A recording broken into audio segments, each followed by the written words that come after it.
우리 다 같이 사도신경으로 우리의 신앙을 고백하겠습니다. 나는 전능하신 아버지 하나님 천지의 창조주를 믿습니다. 나는 그의 유일하신 아들 우리 주 예수 그리스도를 믿습니다. 그는 성령으로 잉태되어 동정녀 마리아에게서 나시고 본디오 빌라도에게 고난을 받아 십자가에 못 박혀 죽으시고 장사된 지 사흘 만에 죽은 자 가운데서 다시 살아나셨으며 하늘에 오르시어 전능하신 아버지 하나님 우편에 앉아 계시다가 거기로부터 살아있는 자와 죽은 자를 심판하러 오십니다. 나는 성령을 믿으며 거룩한 공교회와 성도의 교제와 죄를 용서받는 것과 몸의 부활과 영생을 믿습니다. 아멘. 찬송가 539장 찬양 드리겠습니다.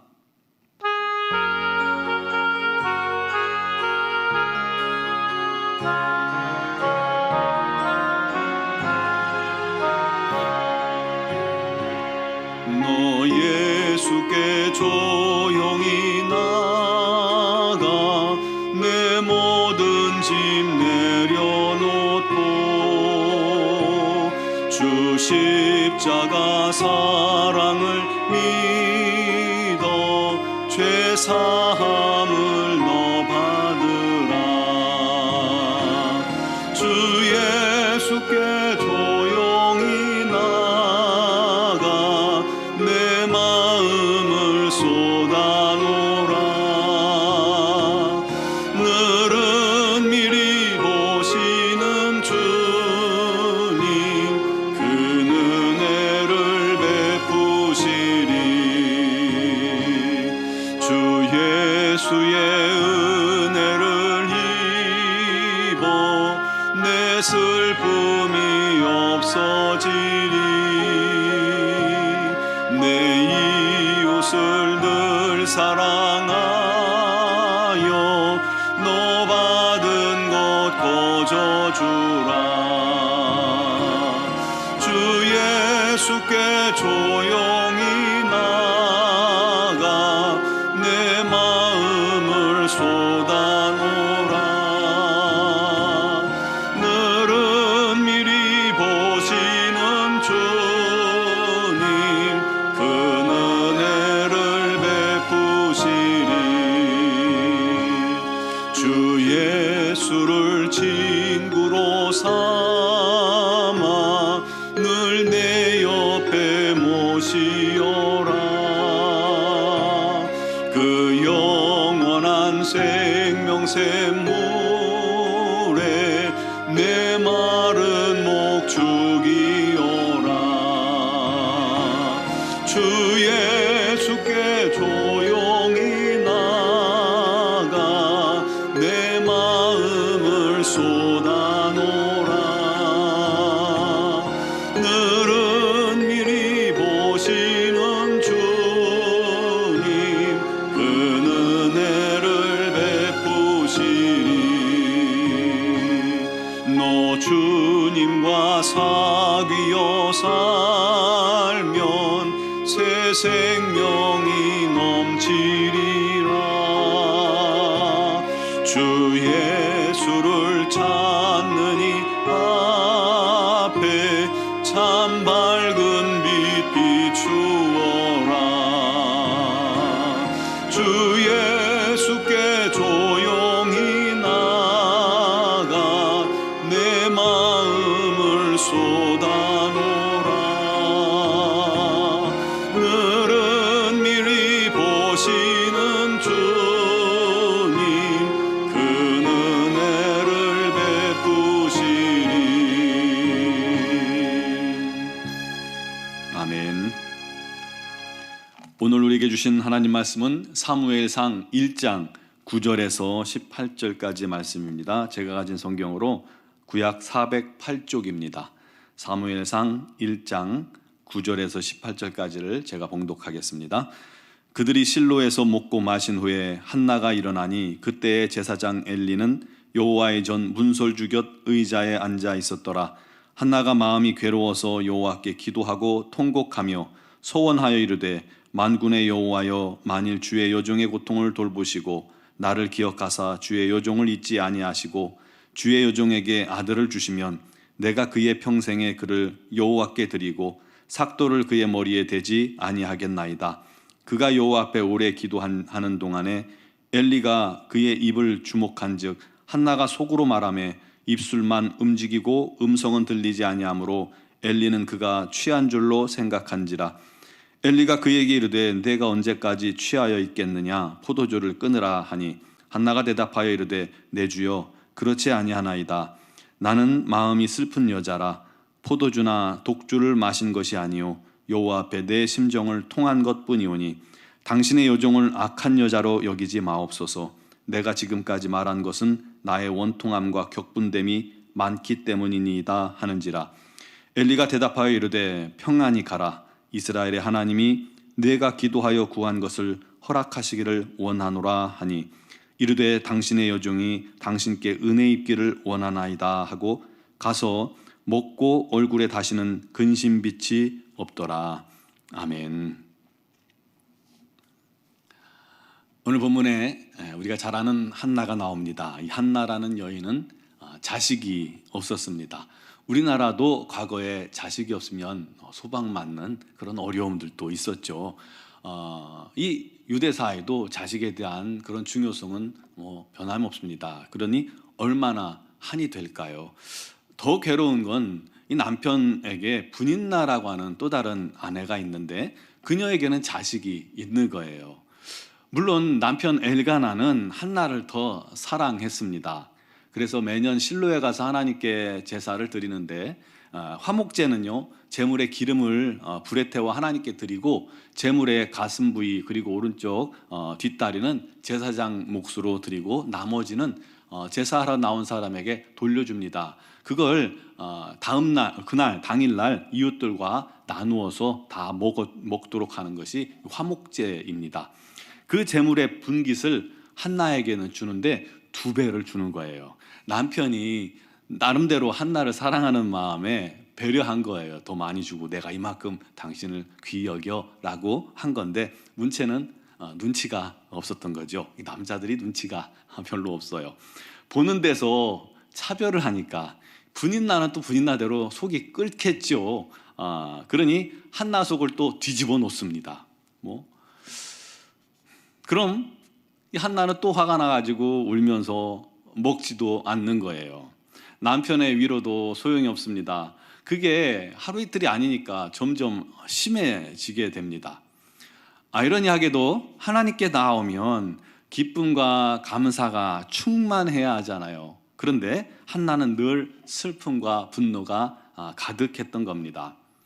지금도 어떤 분들은 감사와 기쁨으로 예배드리는 분들도 많이 있겠지만 또 어떤 분들은 가슴 메어질 사연들이 있을 겁니다. 남들은 다 강한데 건강한데 나는 왜 이렇게 아픈 곳이 많은가? 안 아픈 데가 왜 안 아픈 데가 없냐? 자녀를 너무너무 사랑하는데 뭔가 풀리지 않는 갈등 때문에 왜 이렇게 가슴이 아픈가? 돈 문제 때문에 피가 마르는 듯한 그런 상황인들 분들도 계실 거예요. 직장 상사와 얽힌 문제 때문에 고통스러워하고요. 또 승진에 관한 문제, 또 남편과 아내 간의 갈등, 시부모와의 갈등, 또 교회에서 성도들 간의 갈등 등등 말 못할 그런 아픔들이 너도 나도 있는 겁니다. 그 문제를 가슴에 안고 우리가 교회에 나오면 사실 기쁨과 감사보다는 막연한 그 아픔이 무거움이 더 클 때가 많잖아요. 그래도 우리 하나님 앞에 나오면 우리 하나님께서 그 마음을 다 받아주심을 믿으시기 바랍니다. 왜냐하면 하나님은 우리를 누구보다 사랑하시기 때문입니다. 기쁨과 감사함으로 나오는 자들도 기뻐 받으시고 무거운 마음이라도 주님 앞에 나오는 자를 우리 하나님께서 기뻐하시는 겁니다. 한나는 그렇게 하루는 제사한 후에 먹고 마신 후에 살짝 성전에 찾아왔습니다. 마음이 너무 무겁고 괴로워서 참을 수가 없었던 거예요. 그래서 하나님께 통곡하며 기도합니다. 그리고 또 묵상하며 기도합니다. 입만 움직이면서 기도합니다. 그러다 보니까 제사장 엘리가 술에 취한 줄 알고 책망하기까지 했잖아요. 그때 15절에 한나가 말하기를 나는 여호와 앞에 내 심정을 통한 것이다 라고 이야기합니다. 통한다는 것은요, 엎지르다, 또 던진다라는 뜻입니다. 즉 자기 마음을 하나님 앞에 마치 물을 엎지르듯이 엎어놓는 거예요. 다 쏟아내는 거고요, 하나님께 던지는 거예요, 내 마음을. 여러분, 그게 기도입니다. 하나님은 그런 기도를 기뻐하십니다. 오늘 찬송가 부른 찬송가 후렴에도 주 예수께 조용히 나가 내 마음을 쏟아놓으라 하잖아요.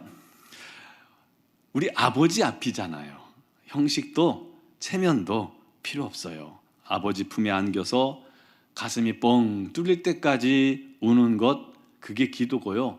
내 솔직한 마음, 내 안에 있는 것들을 다 쏟아내는 것, 다시 담을 수 없도록 쏟아내는 것, 그게 기도입니다. 여러분, 언제까지 문제를 가슴에 꽁꽁 쌓아두고 있으시렵니까? 그 문제가요, 우리 안에서 곰고 골마서 우리 가슴을 새까맣게 만들 때까지 품고 계실 수는 없잖아요. 내려놓으세요.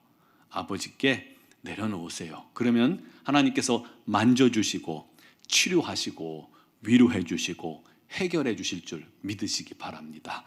중요한 건 하나님께서는 한나가 그렇게 간절하게 마음을 쏟아내는 그 시간까지 기다리셨다는 거예요. 왜냐하면요, 한나가 임신이 안 된 건 한나의 문제가 아니었던 거예요. 6절에 보면요, 하나님께서 임신하지 못하게 하셨다는 겁니다. 그렇기 때문에 임신을 못한 거예요. 무엇 때문에 그렇게 하셨을까요? 어떤 기도를 기다리신 겁니다. 실컷 울던 한나가 하나님께 뭐라고 기도했어요? 여종에게 아들을 주시면 그의 평생을 여호와께 드리고 삭도를 머리에 대지 아니하겠나이다. 나실인의 소원을 합니다. 하나님의 사람으로 자식을 드릴 것을 소원합니다. 여러분, 이거 절대 쉬운 기도가 아니죠. 온갖 서름 속에서 누뚱이 아들을 얻었는데 그 자식을 하나님께 드려요. 일반적인 상황에서는 결코 할 수 없는 그런 기도입니다. 그런데 한나는 산전수전 공중전 다 겪고 나니까 자식에 대한 그 인간적인 미련마저도 내려놓게 된 것입니다. 단지 자식이 내게 있어서 그가 세상에 존재하는 것만으로도 기뻐하며 그가 또 하나님의 전에서 하나님의 일을 하는 모습을 멀리서나마 지켜볼 수 있는 것만으로도 감사할 수 있다라는 것입니다. 하나님께서 기다리셨던 기도가 바로 이런 기도가 아닐까, 그렇게 우리가 여겨지는 겁니다. 하나님께서는 사무엘이라는 위대한 선지자를 세우기를 원하셨는데 그냥 아들을 주셨다면 아마 이 사무엘이라는 인물이 나오기가 쉽지 않았을 거예요. 그런데 그 한나가 그 많은 고통과 또 시련 속에서도 인간적인 집착을 버리고 아들을 하나님께 드리겠다라고 기도할 만큼 성장할 때까지 기다리셨던 거죠. 그리고 진심으로 소원할 때 하나님께서 한나에게 사무엘을 주신 것입니다. 여러분, 이 말씀 속에서 우리가 기억해야 할 것이 있습니다. 첫 번째는 그리스도인에게 찾아오는 깊은 고통과 고난의 긴 터널은 그냥 있는 게 아니라는 것입니다. 가장 중요한 한 가지는요, 그 시간 동안에 우리 하나님께서 우리들을 성장시켜 가고 계신다는 거예요. 마치 하나님의 수련 학교와도 같은 것입니다. 지금도 여러분에게 있는 고통이 저와 여러분들을 자라게 하시는 줄 믿으시기 바랍니다. 그 고난의 터널을 통과하고 나면요, 그 시간이 얼마나 귀중한 시간이었고 그 시간이 내가 하나님께 얼마나 매달리고 하나님과 가까워져 있는 시간인지 우리가 고백하게 될 것이기 때문입니다. 두 번째로, 그리스도인은 고난 속에서 하나님 앞에 절대적으로 나아와야 한다는 겁니다.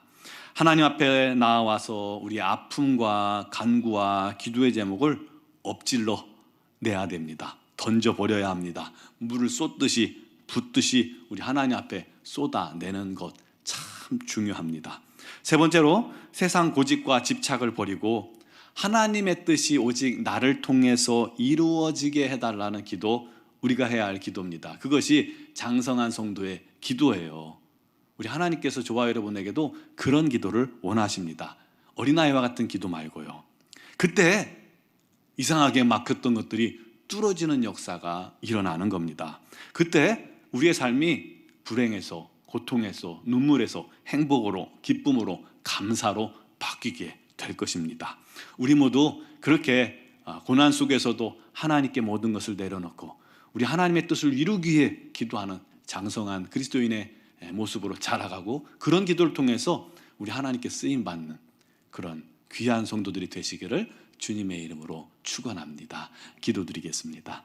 사랑하시는 아버지 하나님, 역사하시는 하나님, 우리가 어린아이와 같지 아니하고 장성하고 성장하여서 우리 하나님을 기쁘시게 하는 자녀가 되게 하시고 우리 하나님께 쓰임받는 자녀들이 되게 하여 주시옵소서. 내 고집 인간적인 생각들을 다 내려놓고 오직 내 삶에 우리 하나님의 은혜가 가득하여 우리 하나님의 영광이 나타나며 우리 하나님을 기쁘시게 하는 일들로 채워질 수 있도록 그를 위해 기도하는 자들 되게 하여 주옵소서. 여러 가지 형편과 고통과 어려움과 근심거리로 아버지 하나님 눈물을 흘리는 성도가 있습니까? 오늘 이 새벽에도 주 앞에 간구하고 기도할 때 우리 하나님께서 찾아가 주시고 만나 주시고 또 위로하시고 세임 주시옵소서. 그 마음과 형편과 사정을 주님 앞에 쏟아낼 때에 우리 하나님께서 담당하여 주시기를 원합니다. 또한 아버지 하나님의 뜻을 위하여 간구하는 장성한 성도에게 우리 하나님의 놀라우신 기적과 영광이 나타나게 하여 주셔서 우리 하나님 살아계신 증인들 다 되게 하여 주시고 우리 하나님을 기쁘시게 하는 장성한 그리스도인들이, 자녀들이 되게 하여 주시옵소서. 특별히 미얀마를 긍휼히 여기시기를 간절히 원합니다. 그 땅에 우리 하나님의 평화가, 우리 하나님의 사랑이, 우리 하나님의 자유가 넘치게 하여 주시옵소서. 파송하여 그 영혼들을 위하여 또 자신의 몸을 아끼지 않고 헌신한 우리 선교사님들을 주님께서 능력의 손, 권능의 손으로 붙잡아 주시옵소서. 보호하여 주시옵소서. 김은경, 보만균 선교사님과 이선희, 양은순 선교사님과 또 파송한 모든 선교사님들, 그리고 하나님의 사람들 우리 하나님께서 지켜 주시옵고 그 모든 사역에 성령의 놀라운 기름 부음이 넘쳐나게 하여 주시옵소서. 어려움에 처한 자들에게 참 소망과 빛이 되게 하여 주시옵소서. 오늘 이 새벽에도 주님 앞에 나온 사랑하는 성도들, 우리 하나님께서 모든 간구와 기도에 응답하실 줄 믿사오며 예수님의 이름으로 기도드리옵나이다. 아멘.